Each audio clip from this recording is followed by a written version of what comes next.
आदरणीय सज्जन वृंद, आदरणीय माताओं तथा भक्तिमती बहनों,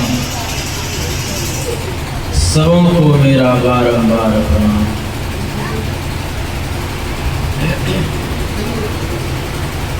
बड़ी खुशी की बात है जो अभी हम लोग सत्संग में बैठे हुए हैं। यह सत्संग की गंगा में अवगाहन कर रहे हैं, डुबकी लगा रहे हैं।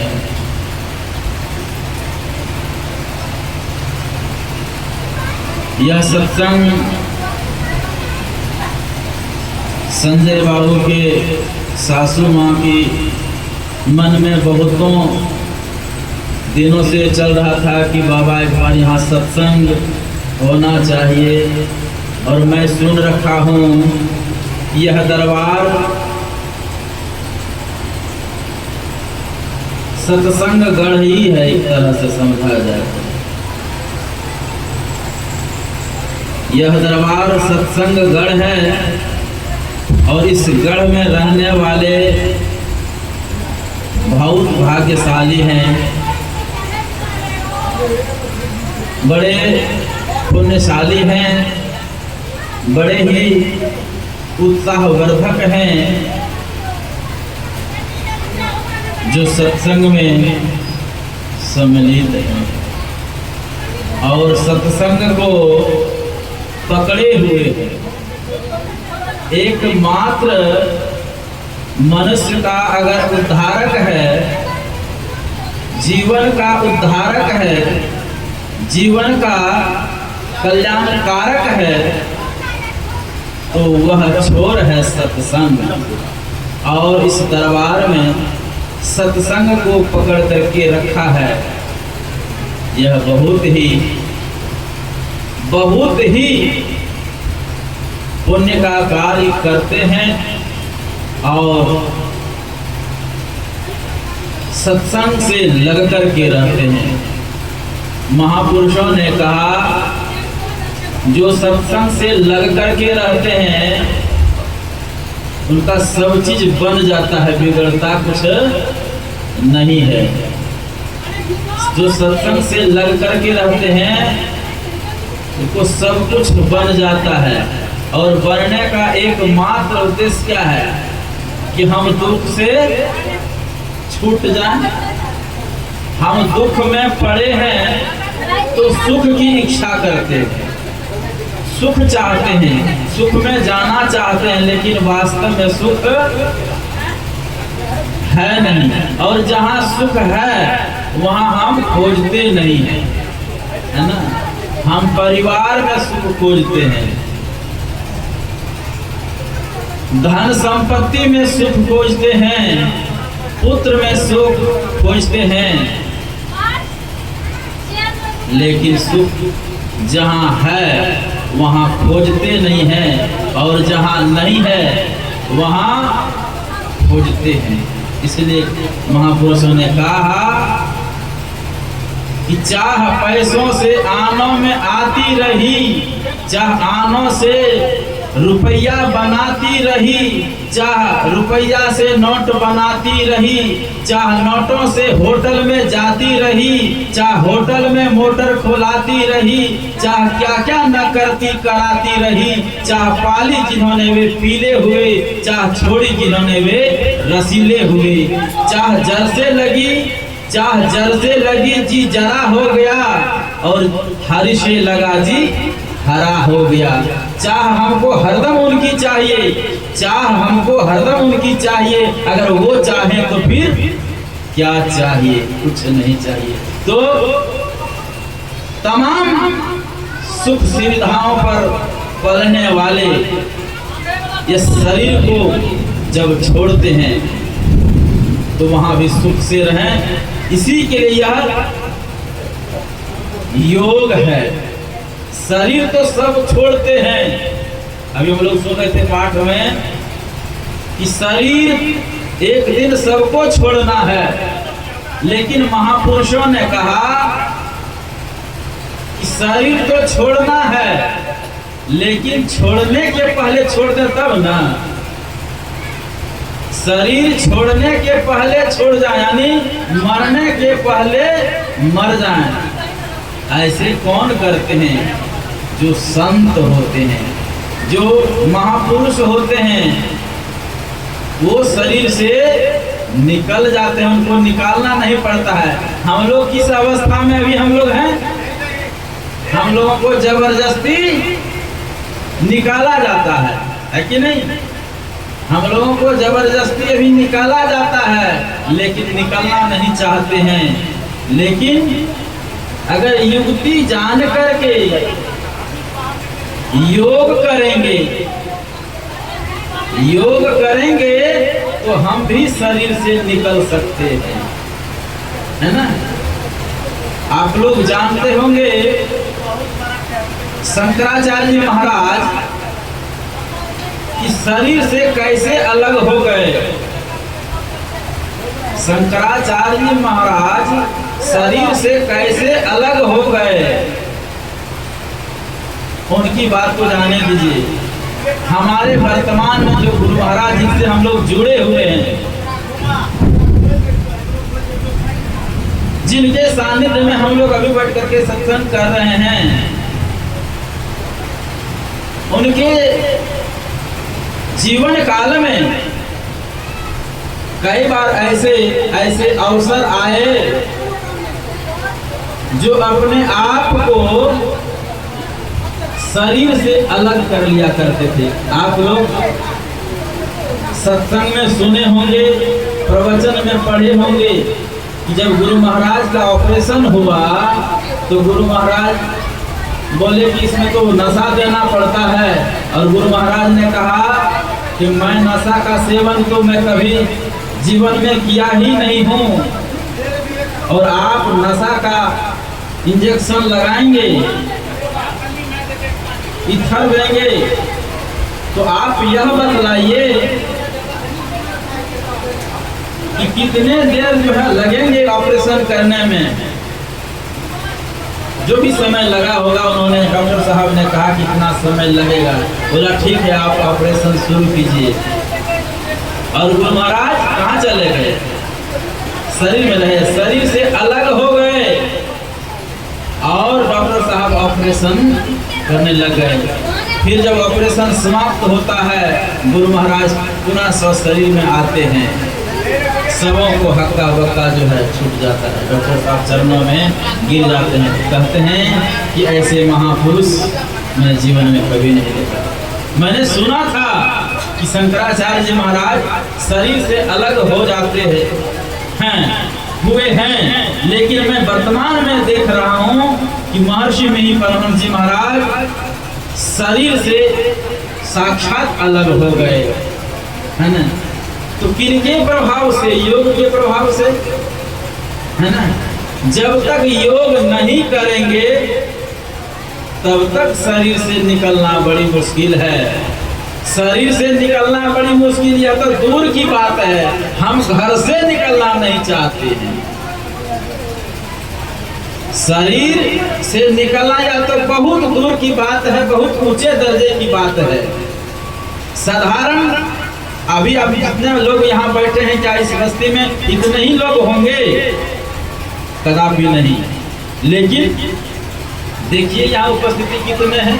तो कहने का मतलब क्या, हम घर से निकल नहीं पाते हैं, घर को छोड़ नहीं पाते हैं, तो इस शरीर को कैसे छोड़ देंगे?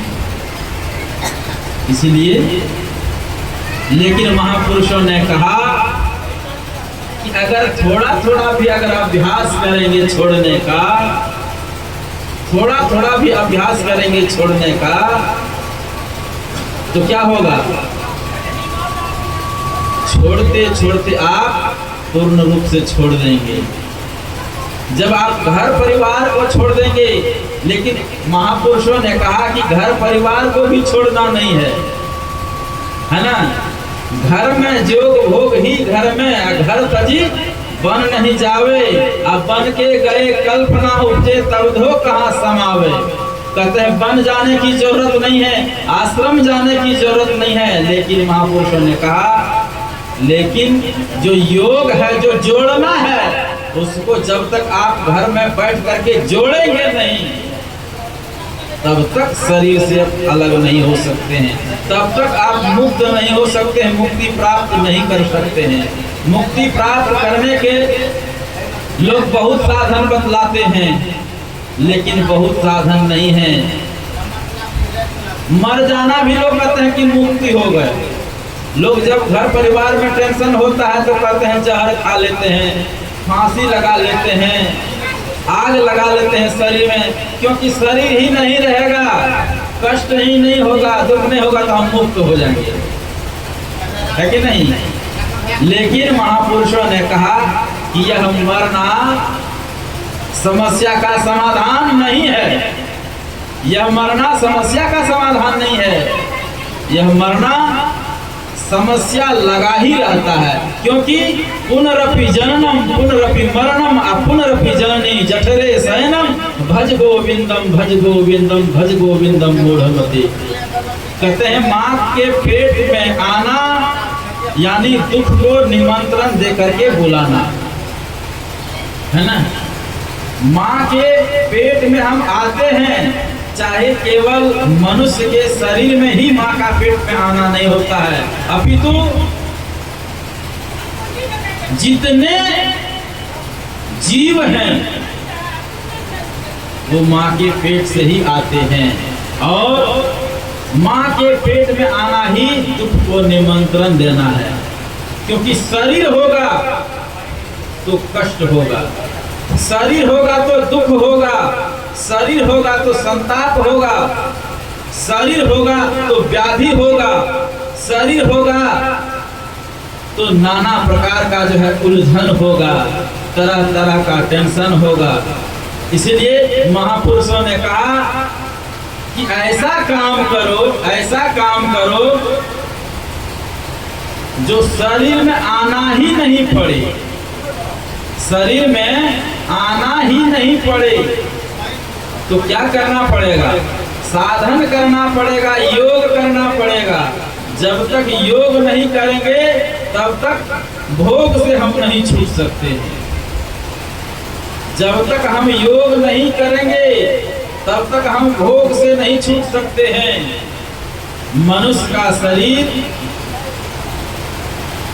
मिला है, 84 लाख प्रकार के योनि को हम पार किए हैं, तब मनुष्य का शरीर मिला है भोगने के लिए। लेकिन लोग कहते हैं कि मनुष्य का शरीर मिले हैं, बढ़िया से सुख मौज कीजिए, आनंद लीजिए, अरे फिर दोबारा थोड़ी न मिलेगा, खाइए पीजिए मस्त रहिए। लेकिन खाने पीने मस्त रहने में जीवन समाप्त हो जाएगा। यह तो ऊंचे दर्जे की बात है साधन। मैं थोड़ा संसारिक में बात कहता हूं। सभी लोग सुख चाहते हैं,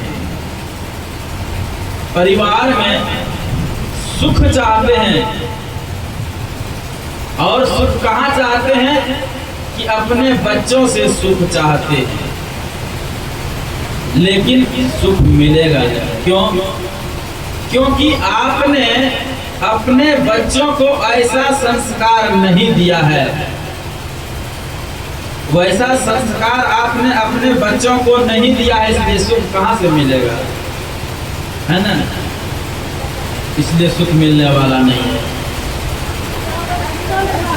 हम लोग कहते हैं कि हमारा बच्चा घर से निकाल देते हैं, हमारा बच्चा बेटा पुतोह हमारा सेवा नहीं करते हैं। करते हैं कि नहीं करते हैं? करते हैं ना। कब वृद्ध हो गए, अब बूढ़े हो गए, जिन्होंने कमा धमा करके इतना बढ़िया महल बनाया, पढ़ा लिखा करके जो है विद्वान बनाया, IAS बनाया, डॉक्टर बनाया, इंजीनियर बनाया, उस माँ बाप के लिए थोड़ा सा समय नहीं है, थोड़ा सा समय नहीं है उनको देने के लिए। और हम सुख चाहते हैं, कल्याण चाहते हैं। एक माँ बाप एक माँ बाप 5-5 बेटा को पालते हैं कि नहीं पालते? एक माँ बाप 5-5 बेटा को पाल लेते हैं, लेकिन 5 बेटा पतोह मिलकर के एक माँ बाप को नहीं सुख पहुंचा पाते हैं, नहीं पाल पाते हैं। सही है कि गलत है? कहते हैं कि 5-5 बेटा मिलकर के माँ बाप की सेवा नहीं कर पाते हैं। कैसा समय आ गया है, कैसा ना समैया आइले, माई बाप भूखर भइले, कैसा ना समैया आइले, माई बाप भूखर भइले, किया रे दुलरा रे,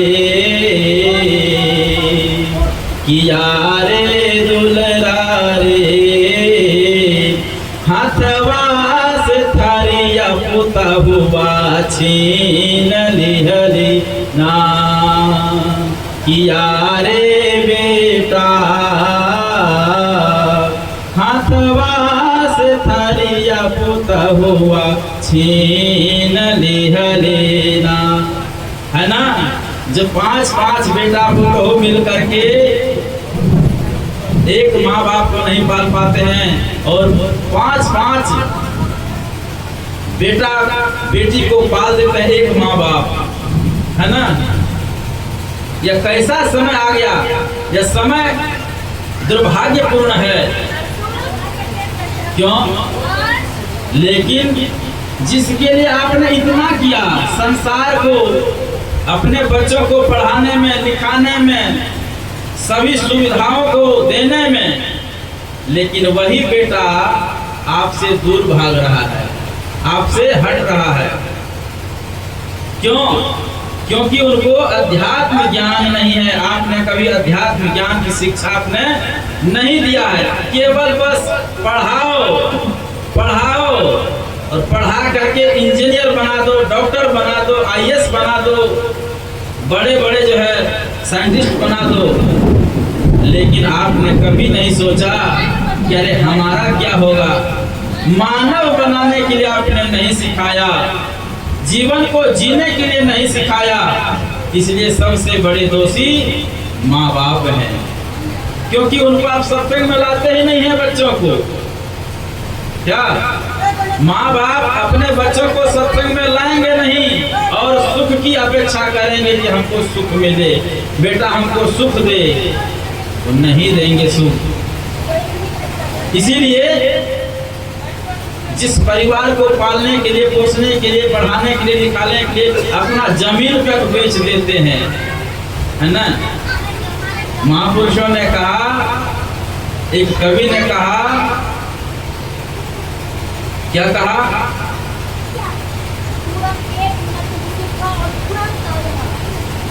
बेटवा दोहलो 3 हो बाबा, लुटवा देहलो 1। क्या कहते हैं कवि? बेटवा देहलो 3 हो बाबा, लुटवा देहलो 1। अरे पानी आप बेटवा लुटवा ललक छीन, कैसे कटते हमर दी, आव रातिया में नींद, कैसे कटते हमर दिन। क्या सही है ना? हैं? एक माँ बाप 3-3 बच्चे, 4-4 बच्चे को पाल लेते हैं, एक लोटा से, एक थाली से, एक गिलास से। अच्छा आप ये समझिए, अगर 5 बेटा है, 5 कुंवारा है, शादी नहीं हुआ है, भोजन कितने जगह बनेगा? 5 बेटा है, बेटा अगर कुंवारा है, शादी किसी का नहीं हुआ है, तो कई जगह भोजन बनेगा? एक जगह भोजन बनेगा। अगर 5 का शादी हो जाता है तो कई जगह भोजन बनेगा? 6 जगह भोजन बनेगा। बनता है कि नहीं? 5 का अगर शादी हो जाता है तो 6 जगह भोजन बनेगा, है ना? 5 बेटा और 5 पुतोह और एक माँ बाप, वो भी जो है अलग बनाते हैं। क्यों? इसलिए कवि ने कहा क्या कहा कि लौटवा दे लो एक हो बाबा, बेटवा दे लो तीन। अरे पानी पिए बेटवा लौटवा ललकै छीन, कैसे कटते हमर दिन, आवे रातिया के नींद, कैसे कटते हमर दिन। खैर यहाँ ठीक है, कोई बात नहीं, लेकिन कहते हैं कवि, क्या कहते हैं कि बड़की पुत हुआ मुँह चमकावे, मंझली मारे पी, है कि नहीं? क्या कह रहे हैं कवि कि बड़की पुत हुआ मुँह चमकावे, मंझली मारे पीन। यहाँ तक तो ठीक है। अपने समय में पुतों सब बोलती है कि बहन, अरे सास जब अपना जमाना में रहे ना, बड़ा तंग कर रहे है ना, बड़ा परेशान कर रहे। आप देखे छे बुढ़िया के केहन समय ले, देखियो, है ना। इसलिए कहते हैं कि बड़की पुत हुआ मुँह चमकावे, मंझली मारे पीन, है ना। और छोटकी पुत हुआ कहे काली मैया से, क्या कहते हैं? यहाँ तक तो ठीक है। कहते हैं छोटकी पुत हुआ कहे काली मैया से, खांसी चढ़े वो तीन, बुढ़िया मरता कौन दिन, है ना। बुढ़िया मरता कौन दिन, लौटवा दे लो एक हो बाबा, बेटवा दे लो तीन।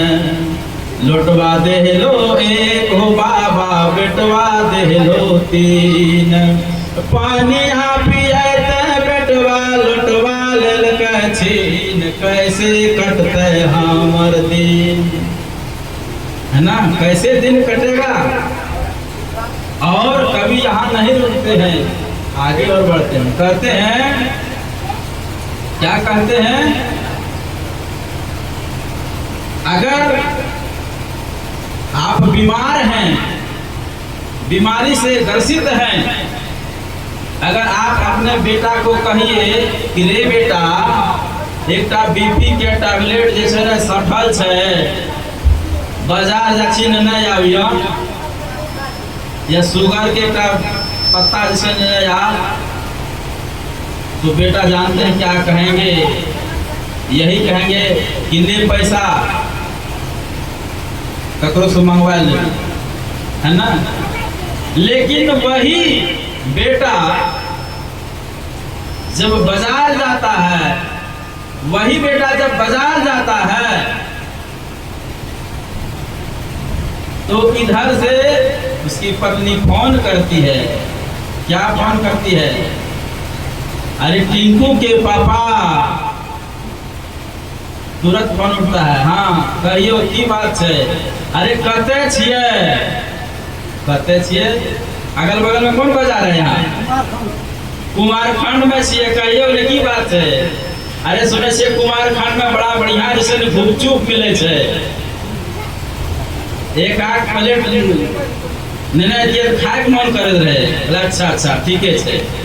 फिर थोड़ा देर के बाद जैसे न फोन जैसे, अरे चुन चुन के पापा, अरे बाजारे पर छिए कि वहां से निकलबो कर लिए? कैसे नहीं बाजारे में से कहियो न की बात है? अरे बड़ा बढ़िया समोसा मिले छे, है ना। अरे 2 पीस नहीं दिए तो बड़ा बढ़िया है, दिए भोजन नहीं बनवा पड़ती है। ठीक है से फोन रखियो, नहीं आवे, है ना। यानी चाउमीन चाट गुपचुप सब चीज के लिए पैक हो जाता है ना।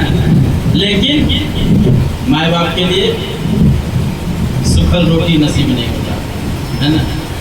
कहते हैं कि तोहरा पढ़ावे खातिर बेटा बेचलो सारा जमीन। पढ़ाने लिखाने के लिए अपना जमीन तक बेच देते, अपना डी तक बेचते, घर बेच देते। क्यों?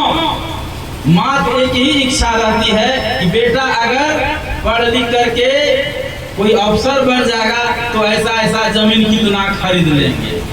जमीन का कौन मोल है, कौन पूछने वाला है, कोई पूछने वाला है। लेकिन कहते हैं कवि कि तोहरा पढ़ावे खातिर बेटा बेचलो सारा जमीन।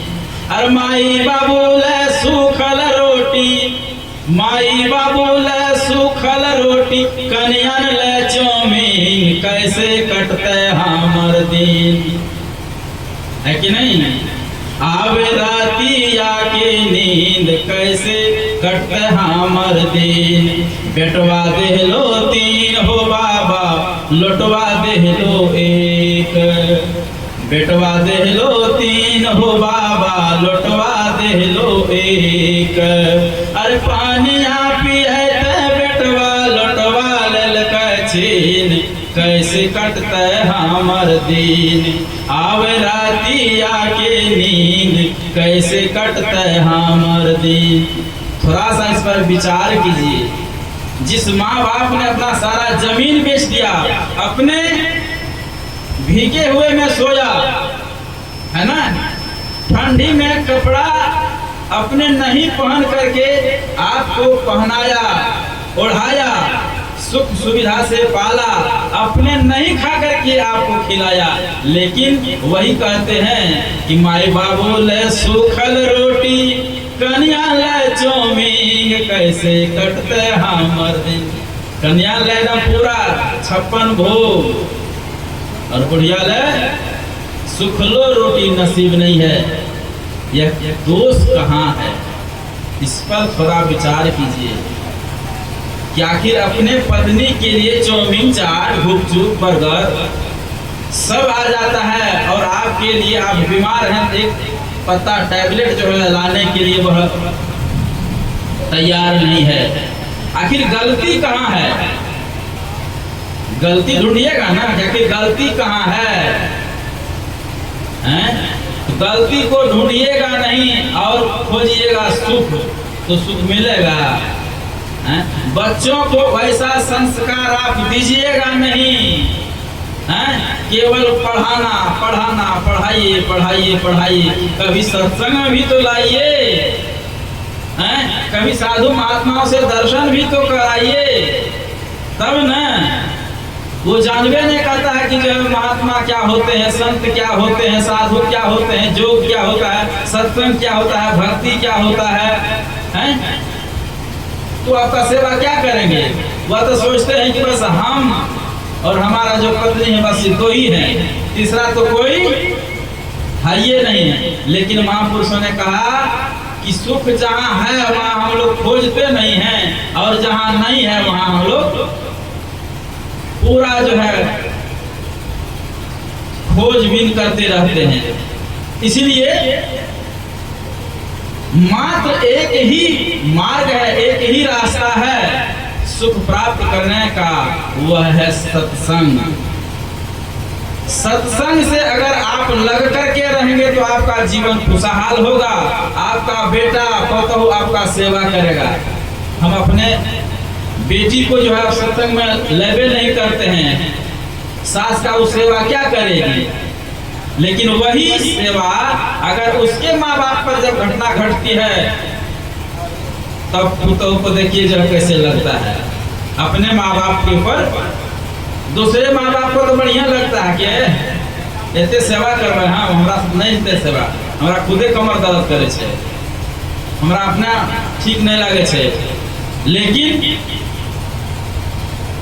संस्कार वपन करना पड़ेगा, बोना पड़ेगा, संस्कार देना पड़ेगा। जब तक आप संस्कार नहीं दीजिएगा, अरे जोग भोग ये सब बहुत ऊंचे दर्जे की बात है ना। जोग अगर ऐसा सरल होता, इतना सरल होता तो सब कोई कर लेते। लेकिन पहले थोड़ी संसार की बात पर थोड़ा ध्यान दीजिए कि हमको जीना कैसे है। संसार में जीने के लिए सीख जाइए। सत्संग जीने के लिए सिखाता है, महापुरुष जीने के लिए सिखाता है, संत जीने के लिए सिखाता है कि संसार में जीना है, रहना है तो जीना कैसे है। क्योंकि संसार को आप छोड़ नहीं सकते हैं। क्योंकि स्वामी रामकृष्ण जी महाराज ने कहा है कि जिस तरह से संसार में कैसे रहना है, किस तरह से रहना है, तो खीरे की तरह रहना है। परिवार में रहते हैं, रहिए, कोई हर्ज नहीं है, भीतर से अलग रहिए और ऊपर से एक रहिए, है ना। बाहर से एक रहिए और भीतर से अलग रहिए। ऐसे रहने से आपकी दुर्गति नहीं होगी, आपको किसी का आश्रित नहीं रहना पड़ेगा, किसी के अपेक्षा से आप नहीं जिएंगे, स्वतः जिएंगे। जब तक जिएंगे शान से जिएंगे। अब वृद्ध भी हो जाएंगे तो आपके मन में यह भय नहीं होगा कि हमारा सेवा करेगा कि नहीं करेगा। करो करो, नहीं करो, कोई बात नहीं है ना। लेकिन यह ज्ञान होगा तब ना, और जब ज्ञान नहीं है तो फिर कैसे होगा। इसीलिए महापुरुषों ने कहा कि सत्संग से जुड़कर के रहिए तो परम कल्याण होगा, परम उद्धार होगा। और सत्संग से दूर रहेंगे तो संसार में आना जाना पड़ा लगा रहेगा। इसलिए सत्संग से लग करके रहिए। और आप लोग तो सुबह से बैठे हुए हैं, है कि नहीं। सुबह से बैठे हुए हैं, जलपान उलपान भी नहीं किए हैं, अल्पाहार नहीं किए हैं, और समय भी अधिक हो रहा है। तो विशेष रूप से हम लोग अपराह्न कालीन के सत्संग में सुनेंगे। अभी मैं यहीं विश्राम देता हूँ और हमारे बीच स्वामी संजीवानंद बाबा हैं, उनके मुखारबिंद सुनेंगे तो ज़्यादा लाभ होगा। बोली प्रेम से श्री सद्गुरु महाराज की जय।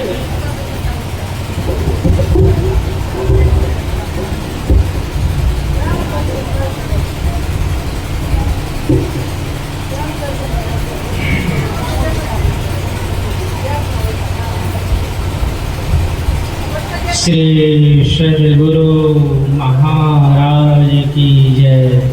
श्री सद्गुरु महाराज की जय। श्री सद्गुरु महाराज की जय।